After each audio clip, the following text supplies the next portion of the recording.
नमस्कार, आप देख रहे हैं स्वदेश न्यूज। मैं हूं आपके साथ संचिता जायसवाल। बुलेटिन की शुरुआत करेंगे बड़ी खबर के साथ। एमपी बीजेपी की चौथी लिस्ट जारी, 22 मंत्री फिर बने प्रत्याशी, 57 उम्मीदवारों की सूची जारी कर दी गई है। बुधनी से मुख्यमंत्री शिवराज सिंह चौहान मैदान में। शिवराज सिंह चौहान बुधनी से ही चुनाव लड़ेंगे। इसके अलावा नरोत्तम मिश्रा दतिया से चुनाव लड़ेंगे।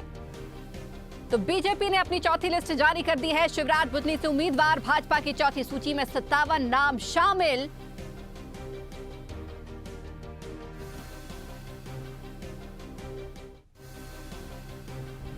तो 57 नाम की सूची जारी हुई, लगभग सभी विधायक शामिल, 5 महिलाएं भी लिस्ट में शामिल।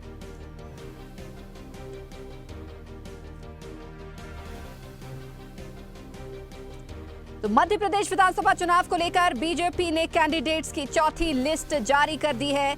चौथी लिस्ट में 57 नामों का ऐलान किया जा रहा है। बुधनी से सीएम शिवराज सिंह चौहान को टिकट दिया गया है। चौथी लिस्ट में 27 मंत्रियों को फिर से मैदान में उतारा गया है।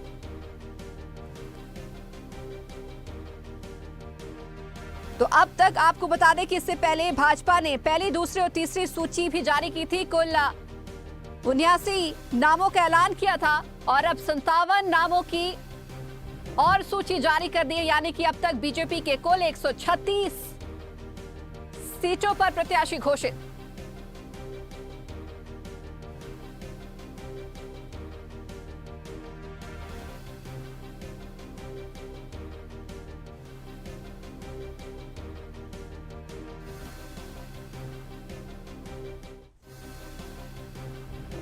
तो बीजेपी की चौथी सूची में सभी मंत्रियों को जगह दी है। इसमें 5 महिलाएं भी शामिल हैं। अटेर से डॉक्टर अरविंद सिंह भदौरिया प्रत्याशी बनाए गए हैं। ग्वालियर ग्रामीण से श्री भरत सिंह कुशवाहा और ग्वालियर से प्रद्युमन सिंह तोमर को टिकट मिला है। दतिया से डॉक्टर नरोत्तम मिश्रा ही चुनाव लड़ेंगे और खुरई से भूपेंद्र सिंह को चुनावी मैदान में उतारा गया है। और इस खबर पर चर्चा करने के लिए हमारे साथ स्टूडियो में managing editor RP Srivastava ji जुड़े हुए हैं। आरपी सर, स्वागत है आपका स्वदेश न्यूज में। सर, आज एक और लिस्ट आ गई, यानी कि बीजेपी की ये चौथी लिस्ट है। इसी के साथ ही कुल प्रत्याशियों की संख्या भी अब 136 हो गई है। कैसे देख रहे हैं? बीजेपी लगातार बैक टू बैक सीट लेकर आ रही है। प्रत्याशियों का नाम का ऐलान हो चुका है। संचिता, देखिए, पिछली जो 2 सूची जारी हुई, बल्कि 3 सूची जारी हुई थी, उसमें कुछ नाम चौंकाने वाले थे और इससे लगता था कि हो सकता है कि आने वाली सूची में कुछ और भी ऐसा कुछ हो जो भारतीय जनता पार्टी की केंद्रीय समिति जो है उसमें कुछ फेरबदल करे। लेकिन इस सूची में आपने देखा होगा कि लगभग सारे नाम हैं, सारे मंत्रियों के नाम हैं और जो सिटिंग एमएलए हैं जो ऑलरेडी हैं सबके नाम हैं। तो ऐसा नहीं कि कहीं भी एक तरह से यह है कि इस सूची में कोई किसी का नाम कटा हो। लेकिन पिछली जो दो सूची थी उसमें लग रहा था कि हो सकता है कि सिटिंग एमएलए का भी नाम न रहे। अब दूसरी सबसे बड़ी बात है कि एक कयास लगाया जा रहा था कि शिवराज सिंह जी चुनाव लड़ेंगे कि नहीं लड़ेंगे। तो ऑलरेडी इस सूची में मुख्यमंत्री का शिवराज सिंह चौहान जी का नाम है बुधनी से। और भी आप देखिए, प्रदेश भर में आप देखिए, जहाँ तक ग्वालियर चंबल संभाग में जहाँ पर कि एक कयास लगाया जा रहा था कि यहाँ पर हो सकता है कि एंटी इनकम्बेंसी और वहाँ पर जिस तरह की जो है एक तरह से बड़े कांटे की टक्कर है, वहाँ भी हो सकता बदलाव हो। लेकिन ऐसा कुछ देखने में नहीं आया। तो हमें लगता है संचिता कि ये सूची जो है भारतीय जनता पार्टी ने, जो केंद्रीय समिति ने एकदम सोच समझ के जारी किया है। और दूसरी सबसे बड़ी बात यह है कि वो कोई ऐसा जोखिम मोल लेना नहीं चाहती थी कि कोई नाम में फेरबदल करे।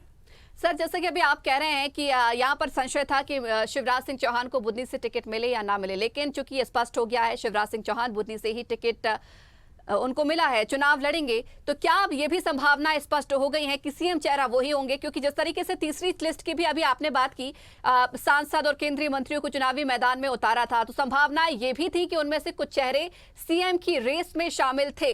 तो अभी क्या कयास लगाए जा सकते हैं? सीएम में अभी भी फेर हो सकता है या नाम स्पष्ट है?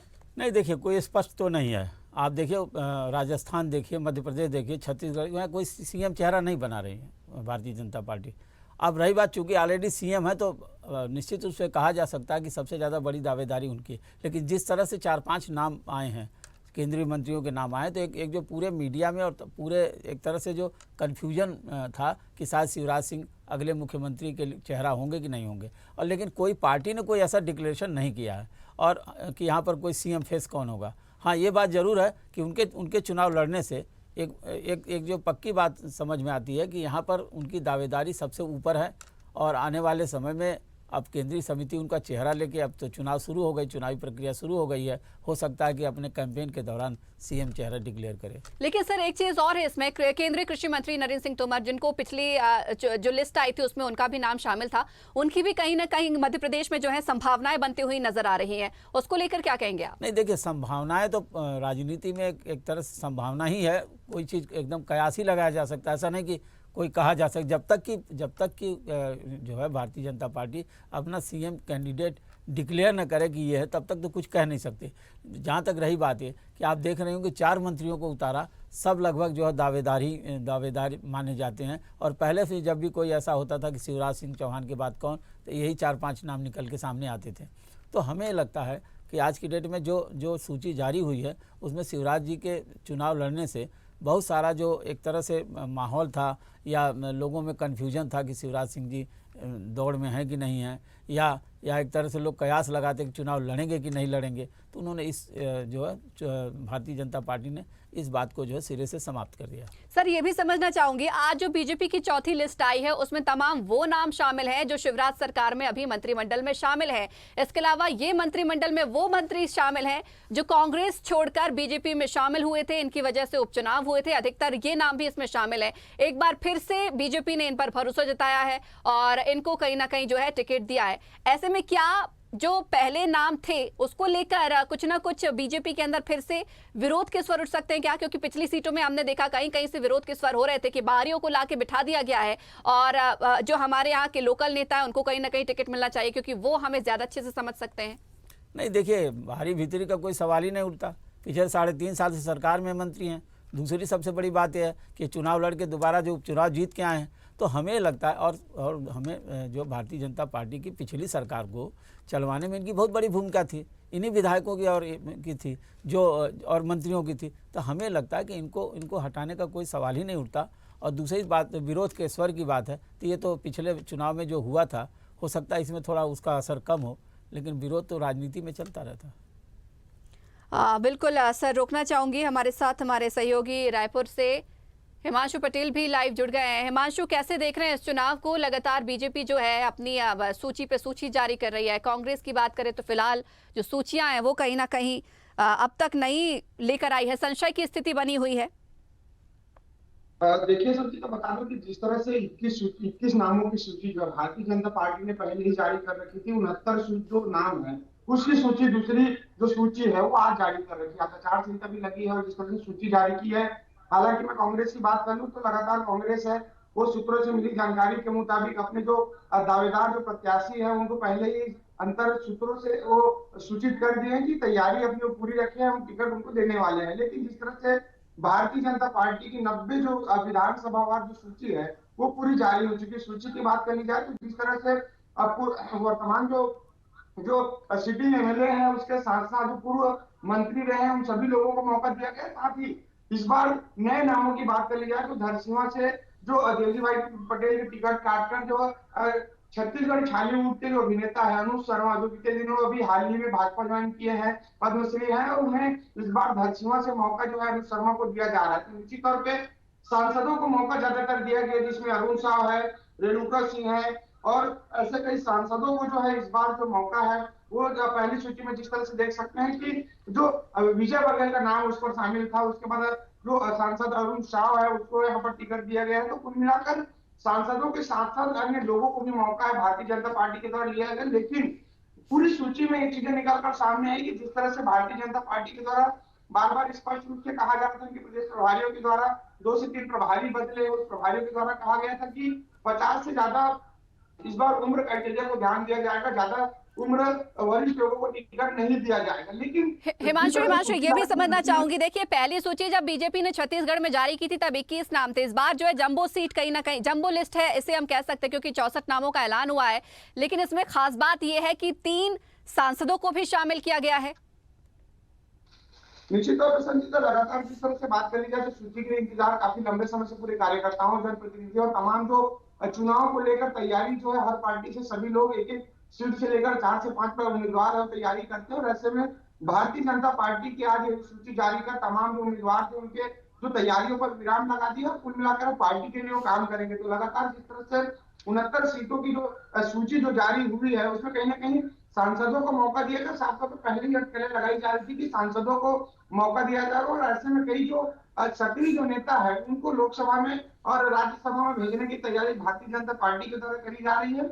लेकिन बहरहाल पूरी सूची जारी होने के बाद बता दूं संचिता की कई ऐसे विधानसभा जिसमें धरसींवा शामिल है, धरसींवा से अनु शर्मा को टिकट दिया गया है जिसको लेकर पैराशूट लैंडिंग कहते हुए जो तमाम जो वहां के जो कार्यकर्ता है वो पुतला दहन भी उस प्रत्याशी का किए थे। उत्तर से पुरंदर मिश्रा जो कि आरडीए अध्यक्ष भी रह चुके हैं, उनको टिकट देने के बाद उत्तर से भी उनके विरोध जोरदार तरीके से देखने को मिला। तो कहीं ना कहीं अचानक जो पैराशूट लैंडिंग जिस तरह से हुई उसको लेकर कार्यकर्ताओं में काफी खासी नाराजगी यहाँ पर स्पष्ट रूप से आरा में भी देखने को मिली है। तो कुल मिलाकर जिस तरह से 21 सूची पे नाम पहले जारी हुई थी उसके बाद जिस तरह से वायरल जो सूची हुई है, वायरल सूची होने का पूरा प्रमाण यह है कि जो सूची जारी हुई है अभी ये जी पूरी वायरल सूची हालांकि कुछ तौर पर तोड़ मरोड़ जरूर हुई होगी, जी जी। लेकिन जिस तरह से विरोध है वो कहीं ना कहीं बगावती तौर है। ठीक है, महाशय विरोध के बारे में भी चर्चा करेंगे। फिलहाल के लिए रोकना चाहूंगी। हमारे साथ भोपाल से एसोसिएट एडिटर मुक्ता पाठक भी न्यूज रूम से लाइव जुड़ गई हैं। मुक्ता जी, जिस तरीके से बीजेपी लगातार अपनी लिस्ट जारी कर करके चौंका रही है, तीसरी लिस्ट में चौंकाया क्योंकि उसमें केंद्रीय मंत्री सांसदों को शामिल किया। चौथी लिस्ट भी उम्मीद लगा रही थी कि शायद नामों में हेर फेर हो, कुछ नए नाम शामिल किए, लेकिन चौथी लिस्ट ने नहीं चौंकाया। ये लगभग तब वही नाम है जो अभी शिवराज सरकार में मंत्रिमंडल में शामिल है और विधायक है। बिल्कुल सही संचिता, आपने कहा है ये लिस्ट जो है चौंकाने वाली बिल्कुल नहीं रही है। हाँ, इससे एक जो है क्लैरिटी हो गई क्योंकि जो संशय की स्थिति थी, जो लगातार ये खबरें आ रही थी, राजनीतिक गलियारों में चर्चा का विषय था और उसको जो है पुष्टि बार बार इससे मिल रही थी कि मुख्यमंत्री शिवराज सिंह चौहान जो जितने भी वो दौरे पे जा रहे थे तो वो लगातार ये पूछ रहे थे, जनता के बीच में पूछ रहे थे कि मुझे चुनाव लड़ना चाहिए कि नहीं लड़ना चाहिए, मैं चला जाऊंगा तो बहुत याद आऊंगा। तो उससे ऐसा लग रहा था कि शायद वो उनको टिकट नहीं दिया जा रहा है, लेकिन आज ये क्लैरिटी हो गई कि नहीं, उनको टिकट दिया गया है, वो चुनाव लड़ेंगे। तो सबसे पहला ये हुआ। दूसरा, जिस तरह से जो कांग्रेस छोड़ के बीजेपी में आए थे और उपचुनाव में जीते थे, उन लोगों को उन पे दोबारा से बीजेपी ने भरोसा जताया है, यानी सिंधिया गुट जो है वो हावी रहा है। और जैसा हम देख रहे हैं जितने भी दिग्गज नेता हैं, बड़े बड़े नेता हैं, उन पे बीजेपी ने भरोसा जताया है, चाहे वो नरोत्तम मिश्रा हो, चाहे वो गोविंद सिंह राजपूत हो, चाहे भूपेंद्र सिंह हो, और जितने तमाम जो नेता हैं, मंत्री हैं, विधायक हैं, सब पे जो है बीजेपी ने भरोसा जताया है और इस बार इस लिस्ट में बिल्कुल नहीं चौंकाया है। हाँ, ये बात जरूर है कि लगातार बीजेपी ये कह रही थी कि पितृपक्ष के बाद वो 15 तारीख को अपनी सूची जारी करेगी, लेकिन आज ही जब लगभग प्रदेश अध्यक्ष वीडी शर्मा ने ये हिंट दे दिया था कि लिस्ट या तो आज या कल आ जाएगी, लेकिन वो आज ही आ गई। और कांग्रेस का मैं आपको बताना चाहूंगी कि कांग्रेस लगातार ये कह रही है कि वो पितृपक्ष के बाद 15 तारीख को सूची जारी करेगी। वो बहुत क्लियरली ये बार बार इस बात को बता रहे हैं कि वो 15 को सूची अपनी जारी करेगी, जिसमें 100 या 140 उम्मीदवारों के नाम रहेंगे। तो बीजेपी की अगर हम बात करें तो बहुत सेफ प्ले किया है बीजेपी ने। एक तरह से एक मैसेज देने की कोशिश की है। जो सेकेंड लिस्ट आई थी जिसमें जो 3 केंद्रीय मंत्री सांसदों के नाम थे और उसके बाद जो एक संशय की स्थिति थी, उथल पुथल की सिचुएशन थी बीजेपी के अंदर, तो इस लिस्ट के जरिए बीजेपी ने यह मैसेज दिया कि नहीं, उसको अपने जो पुराने वरिष्ठ नेता हैं उन पे भरोसा है, जो सिटिंग एमएलएज हैं उन पे भरोसा है। चलिए मुक्ता जी, रोकना चाहूंगी आपको, एक बार फिर रुक करेंगे जयपुर की ओर। हमारे साथ हमारे सहयोगी सद्दाम भी जुड़ गए। सद्दाम, जयपुर में क्या स्थिति देख पा रहे हैं बीजेपी और कांग्रेस की, क्योंकि जिस तरीके से देखा जाए तमाम राज्यों में चुनाव होने, लगातार बीजेपी जो है अपनी लिस्ट जारी कर रही है, जयपुर में क्या स्थिति बनी हुई है? बिल्कुल संचिता, मैं आपको बता दूं कि बीजेपी ने पहली लिस्ट में 41 नाम की लिस्ट जारी की है, जिसमें आपको बता दूं कि गंगानगर से जयदीप ज्ञानी है, बादारा से संजीव बेनीवाल है, डूंगरगढ़ से तारा चंद सारस्वत है, सुजानगढ़ से श्रीमती संतोष मेघवाल है, झुंझुनू से बबलू चौधरी है, वहीं मंडावा की बात की जाए तो नरेंद्र कुमार सांसद है, नवलगढ़ से विक्रम सिंह जाखल है। इस तरीके से बीजेपी ने 41 नामों की लिस्ट जारी की है संचिता। कांग्रेस की क्या स्थिति बनी हुई है सद्दाम? बीजेपी की पहली लिस्ट जारी होने के बाद में बीजेपी के जो जिन उम्मीदवारों की लिस्ट जारी की है उनके जो भी कार्यकर्ता उनमें खुशी की लहर है बिल्कुल संचिता। चलिए ठीक है सद्दाम, शुक्रिया हमारे साथ जुड़ने के लिए। हमारे साथ लगातार आरपी सर भी बने हुए हैं। सर, जिस तरीके से तीनों राज्यों में जो है बीजेपी ने अपनी लिस्ट जारी की है, हम चाहे मध्य प्रदेश की बात करें, छत्तीसगढ़ की बात करें और राजस्थान की बात करें, ये तीनों राज्य जो है हिंदी भाषित राज्य है। ऐसे में कांग्रेस अभी भी कहीं ना कहीं सस्पेंस बनाए हुए है, क्योंकि अब आज से जो है आचार संहिता भी लग गई, चुनाव की तारीखें भी आ गई। ऐसे में नहीं लगता कि अब कांग्रेस को कहीं ना कहीं अपनी लिस्ट जारी कर देना चाहिए? क्या लगता है, कुछ स्थिति स्पष्ट नहीं हो पा रही है, संभावनाएं कुछ डगमगाई हुई है या कांग्रेस सहमत नहीं हो पा रही है? नहीं, ऐसा नहीं है संचिता। देखिए, एक तो क्या है, जैसे मध्य प्रदेश का जहाँ तक सवाल है, उनके सिटिंग एमएलए हैं, वो तो चुनाव लड़ेंगे, किसी के कटने की संभावना नहीं लग रही। दूसरी बात है कि जिन सीटों पर चुनाव हार गए हैं वहाँ पर ज़रूर कैंडिडेट को थोड़ा सा स्क्रीनिंग उनकी हो रही है कि उनको किस तरह से टिकट दिया जाए। लेकिन एक बात तो तय है कि जिस तरह से राजस्थान, मध्य प्रदेश और छत्तीसगढ़ में भारतीय जनता पार्टी ने सूची जारी करना शुरू कर दिया और लगभग जो है कई छत्तीसगढ़ में तो काफ़ी लगभग 3/4 उम्मीदवारों की सूची जारी हो गई। यहाँ भी लगभग 136 उम्मीदवारों की सूची जारी हो गई है और राजस्थान में शायद उतनी संख्या नहीं है। लेकिन एक बात ये कहा जा सकता है कि अब वक्त आ गया और शायद कांग्रेस जो है वेट एंड वॉच वाली स्थिति में थी कि इनके सूची में कौन कौन से उम्मीदवार आते हैं, उनको देखने के बाद अपनी सूची जारी करेंगे। तो अब तो चुनाव डिक्लेयर हो गया और हमें लगता है कि कांग्रेस की भी 25, 50 और 30 की सूची नहीं आएगी, बल्कि बड़ी बड़ी सूची आएगी, 100 की आएगी, 50 की आएगी, इस तरह से आएगी। ठीक है सर, रोकना चाहूंगी, हमारे साथ कांग्रेस नेता आनंद तारण भी जुड़ गए हैं। आनंद जी, बहुत स्वागत है आपका स्वदेश न्यूज में। हाँ, नमस्कार सर, बीजेपी लगातार लिस्ट पर लिस्ट दिए जा रही है, चाहे हम बात करें मध्य प्रदेश, छत्तीसगढ़ या राजस्थान की, लेकिन कांग्रेस अब तक सस्पेंस बनाए हुए है। देखते जाइए आगे आगे होता है क्या। निश्चित रूप से बहुत जल्दी लिस्ट हमारी डिक्लेयर होगी। भारतीय जनता पार्टी को तो पता है कि अब उनकी सब पूरे प्रदेशों से चला चली की वेला है। अब तो वो जो कर रहे हैं वो उसको देख के कर रहे हैं, क्या करना क्या नहीं करना। और अभी जो लिस्ट जारी हुई है उनकी वो तो सब वही के वही हैं जो सेटिंग थे, सभी लोग लगभग वही हैं। तो निश्चित रूप से कांग्रेस की जो लिस्ट आएगी लंबी बड़ी लिस्ट आएगी और मुझे लगता है 15 तारीख के पहले हम उसको डिक्लेयर कर रहे हैं। सर, 15 के पहले डिक्लेयर करेंगे, लेकिन अभी भी मतलब तारीख तय नहीं है?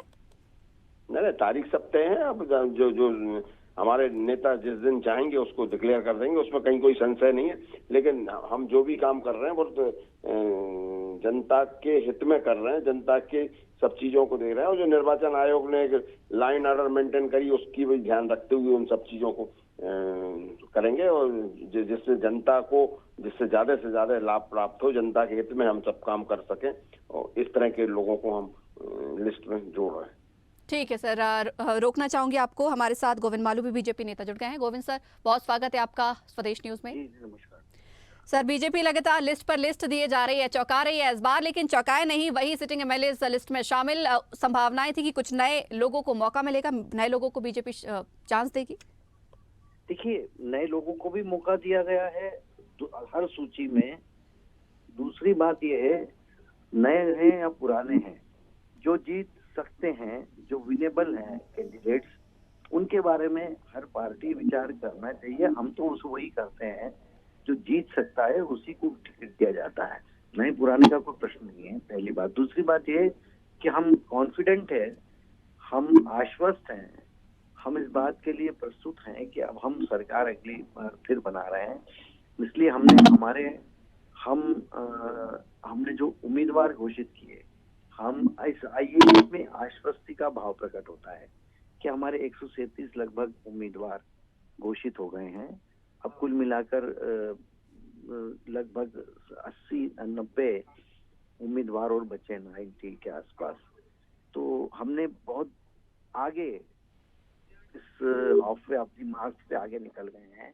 और कांग्रेस केवल कहती रही, हमसे पहले कहा था उन्होंने कि हम उम्मीदवारों की सूची 2 महीने पहले जारी कर देंगे, फिर कहा था बस कल हो जाएगी, आज हो जाएगी, स्क्रीनिंग कमेटी बन गई। लेकिन अभी तक असमंजस इसलिए है कि उनके पास कोई ऐसे जीतने लायक उम्मीदवार नहीं है, ढूंढ रहे हैं वो, इधर उधर के लोग बटोरने की कोशिश कर रहे हैं, कोई जा नहीं रहा है। तो कांग्रेस के पास असमंजस है, हमारे पास आश्वस्ति है, ये अंतर है। हमने जो भी उम्मीदवार दिए हैं वो जीतने वाले उम्मीदवार हैं और हमने उन्हीं पर हमेशा अपना पार्टी हारने वाले उम्मीदवार को क्यों देगी टिकट, इसलिए हमारी जो कमेटी है उसने निर्णय जल्दी किया है। सर एक चीज और, आप कह रहे हैं कि पार्टी हारने वालों को क्यों मौका देगी, जो जिताएगा उसे ही मौका देगी। इसमें अधिकतर नाम वाले शामिल हैं जिन्होंने एक बार एक पार्टी को डुबोया था, एक पार्टी को संवारा था। देखिए, हर समय की स्थिति अलग अलग होती है, हर समय अपनी स्थिति को कोई ठीक करता है, कोई बिगाड़ता है। अब हमारा जो असेसमेंट है अलग अलग स्तर पर होता है। जब हमारा स्तर अलग अलग स्तर पर जो असेसमेंट हुआ है उसमें जो हमारे पास निकल कर आया है, हमने उस आधार पर टिकट दिया। मैंने फिर कह रहा हूँ, विनेबिलिटी वो फैक्टर है। फिर हम क्यों हारने वाले को देंगे, जीतने वाले को देंगे? कोई जरूरी थोड़ी किसी का अमर पट्टा थोड़ी लिखा है किसी सीट पर किन्हीं को देना भले हार जाए, ऐसा नहीं है। ऐसे प्रयोग भारतीय जनता पार्टी ने किए, कांग्रेस में संभव नहीं है। यदि कोई अंगद के पांव की तरह कहीं जम गया कांग्रेस में तो उसका टिकट हिलाना बहुत मुश्किल है, भले हारे या जीते, क्योंकि तो कोटा सिस्टम है वहाँ। हमारे यहाँ कोई कोटा सिस्टम नहीं है। चलिए सर, बहुत शुक्रिया, आप तमाम लोगों का बहुत बहुत शुक्रिया हमारे साथ जुड़ने के लिए और चर्चा करने के लिए। तो आपको बता दें कि बीजेपी ने 3 राज्यों के 162 प्रत्याशियों का ऐलान कर दिया है। चाहे राजस्थान की बात करें, मध्य प्रदेश की बात करें, छत्तीसगढ़ की, राजस्थान के 41 नामों की सूची, मध्य प्रदेश के 57 और छत्तीसगढ़ के 64 कैंडिडेट की लिस्ट जारी कर दी है। इंतजार है तो कांग्रेस की सूची का। तो इसी के साथ ही इस खास पेशकश में फिलहाल इतना ही। बने रहिए स्वदेश न्यूज के साथ, सबसे पहले देश।